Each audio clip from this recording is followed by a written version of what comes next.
Today is January 23rd. We're in Proverbs chapter 23. I want to remind you that if you've not read the first 22 chapters of Proverbs, don't stress about it. Just go ahead and read today's reading. Our goal is not to try to read through the book of Proverbs. Instead, is to develop a daily habit of reading God's word every day. So just read Proverbs 23 with us. Watch this video, then you can leave a comment with something that God is teaching you through the chapter.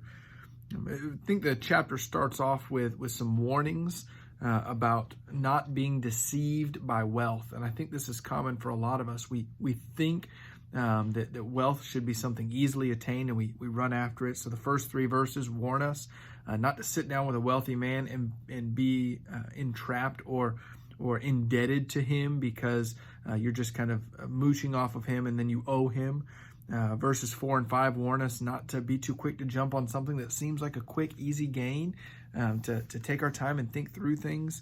Verses 6 through 8, similar to the first three verses, are warning about a man who may make things look really good and then indebt us to him. That actually says that we would want to vomit up the food he gives us because of how foolish we found ourselves. So don't go chasing wealth. Instead, the wise man works. The wise man trusts the Lord to take care of his needs. Verses 13 and 14 are the controversial chapters or verses in disciplining children.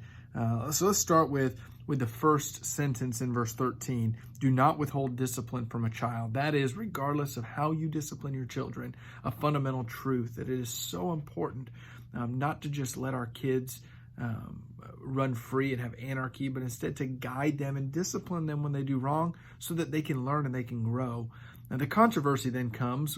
I don't believe it's controversy, but many people don't like this part of the verse that says, if you strike him with a rod, he will not die. Verse 14, if you strike him with a rod, you shall save his soul from Sheol.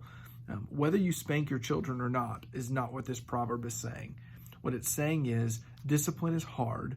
You're going to have to do things that your child does not like. And because of that, you have to realize that the pain that you're causing them through discipline is better than allowing them to grow up, live wicked lives apart from God, and be eternally separated from God. Now, we were ones that spanked our children, still do for our youngest. Just Josiah, as he's learning, there are times that he gets a slap on the leg, and whether you do or not, that's really between you and the Lord and your family.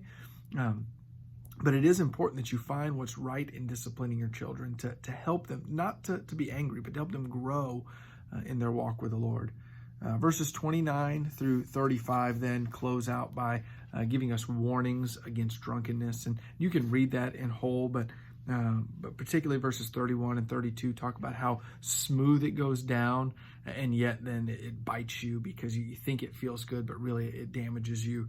Verse 35 closes with kind of this silly idea of how it numbs you, and you talk kind of nonsensical, and all you care about is where your next drink comes from. So a warning against drunkenness and the dangers of alcohol.